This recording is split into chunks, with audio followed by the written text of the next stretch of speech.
Hello mga ka-wifi, ayan, nag-umpisa na yung ulan. Pumapatak na naman ang ulan sa bubong ng bahay. Charis. Ayan, kawan sila, nasisilong na yung mga yun. Ayan, sama talaga ng panahon ngayon kasi may bagyo atang darating.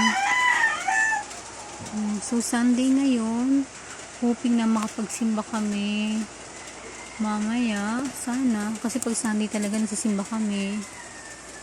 Ayan, ito yung gusto kong panahon, yung tamang ulan na wala yung sobrang buhos talaga. So yun nga mga ka-wifi, walang magawa ng hapon. Lahat ng gawain ko tapos na. Hindi naman ako makakapaglaba ngayon kasi hindi naman ganun pakadami, so sayang yung sabon. Gano'n kasi ako maglaba, medyo pinapadami pa natin ng konti para at least yung sabon magagamit ng maayos, diba? So ayun, ano bang pag-uusapan natin dito? So yun nga, diba, yun yung buhay, may asawa, ngayon wala pa kaming anak, so in-enjoy muna namin yung kaming dalawa. Pero gusto na rin namin mag-asawa, magkaanak. Sino ba namang ayaw, diba? In God's perfect timing talagang lahat. Kung ibibigay sa atin yun, thankful talaga tayo, diba? So yun. So habang wala pa kayo anak, enjoy lang muna yung kayong dalawa lang yung nasa. Kasi darating naman yun, darating talaga yung para sa'yo. Huwag lang natin mamadaliin.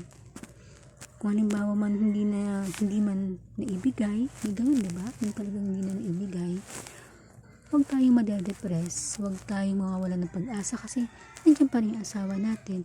Basta alam natin na mahal tayo ng asawa natin.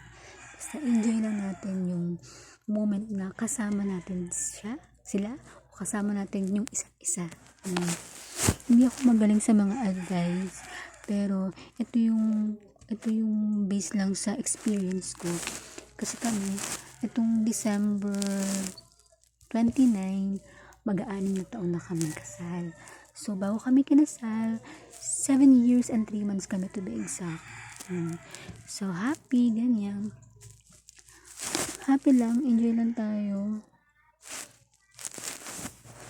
Basta, masaya kayo, mahal yung isa't isa.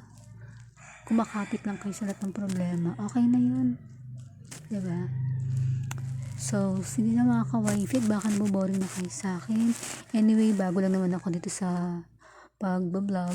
Sana masuportahan nyo.